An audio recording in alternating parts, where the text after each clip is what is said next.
Check డ్యాంలలో కూడా చేప పిల్లలను పెంచుతామని మెదక్ ఎమ్మెల్యే పద్మా దేవేందర్ రెడ్డి తెలిపారు. రాయన్పల్లి ప్రాజెక్టులో ప్రభుత్వం పంపిణీ చేస్తున్న ఉచిత చేప పిల్లలను వదిలారు. ఈ సందర్భంగా మాట్లాడుతూ మెదక్ జిల్లాలో ఇప్పటి వరకు వివిధ చెరువుల్లో 5 కోట్ల చేప పిల్లలను వదిలినట్టు తెలిపారు.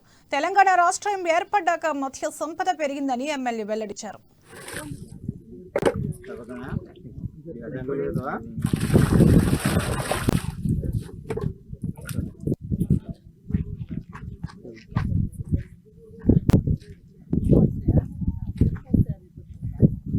చేప పిల్లలను మరి ప్రభుత్వమే ఇష్టంగా పంపిణీ చేయడం జరిగింది. కొన్ని చోట్ల రొయ్యలను కూడా వేయడం జరిగింది. పోచారం డ్యామ్ లాంటి వాటిల్లో రొయ్యలను కూడా వేయడం జరిగింది. ఏదేమైనప్పటికీ కూడా మరి మత్స్య సంపదను పెంచే విధంగా తెలంగాణ రాష్ట్రంలో కూడా మత్స్య సంపదకు నిలయంగా మారిందని చెప్పడానికి మరి మెదక్ జిల్లాలో దాదాపు 5 కోట్ల చేప పిల్లలను వేయడం అనేది నిదర్శనం.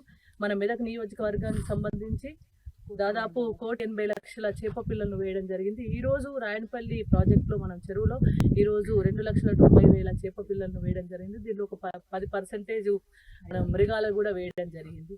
అంటే మళ్ళీ నెక్స్ట్ ఇయర్ తప్పకుండా రొయ్యలను కూడా ప్రభుత్వం వేసే విధంగా చర్యలు తీసుకుంటా ఉంది. ఒక ఇయర్ తప్పించి ఒక ఇయర్ రొయ్యలను వేయడం జరుగుతుంది. ఏదేమైనా మొత్తానికైతే మత్స్య సంపదను పెంచుకుంటా ఉన్నాం. మా మత్స్యకారులందరూ కూడా మరి ఆర్థికంగా ఎదిగే విధంగా వాళ్ళకి అన్ని విధాల సాయం చేయాలి. ఆర్థిక